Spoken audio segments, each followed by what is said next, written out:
According to an article in today's Star Tribune, quote, the state Senate passed a bill this week that prohibits cars from using bike lanes to pass other vehicles, requires drivers to use a turn signal when crossing a bike lane to turn, and prohibits them from parking in a bike lane unless permitted by signs.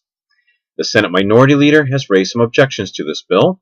Quote, I bet most people in the state don't even realize what a bike lane is, said Senator David Hahn, Republican Eden Prairie, during a recent legislative session.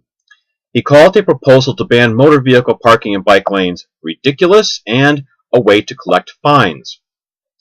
For Senator Hahn's benefit, I'll see if I can boil down this rather technical subject. Bike lanes are lanes for bikes. If the senator will imagine a driver parking in the car lane, a car lane is a lane for cars, he will be able to picture oncoming traffic running into the car parked in the car lane, creating circumstances referred to in traffic engineering jargon as bad. Parking in a bike lane may seem similar to parking in a lane with traffic because that's what it is. Now, to be sure, the result isn't quite the same as parking in the car lane because if oncoming traffic is unable to avoid the parked car, that resulting collision causes little appreciable damage to the parked car. For the bicyclist, they get rather a different impression, and this impression looks very much like the back of the car that they ran into. The need to avoid the parked car forces the bicyclist to swerve out into the car lane with the car traffic, which is not only dangerous, but is exactly what bike lanes are made to prevent.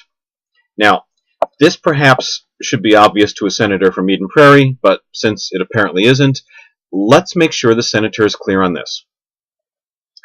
People ride bikes in suburbs too. No, seriously, I've spoken to witnesses who've seen it. With this background, I bet the senator would do well on this pop quiz on the other parts of the bill. Question 1.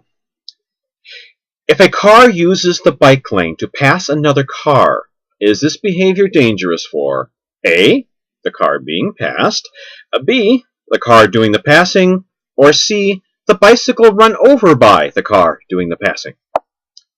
Question 2. If drivers are required to signal turns over bike lanes, is this A, big government intrusion on the freedom to drive however you want?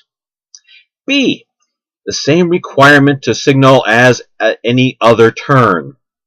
C, really bad for the bike smacking into the car that turned without signaling?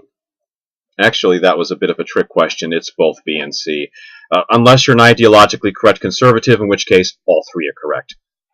Now, according to the Star Tribune, Republicans object that only Minneapolis wants bike lanes, and that bike lanes interfere with the delivery of pizza.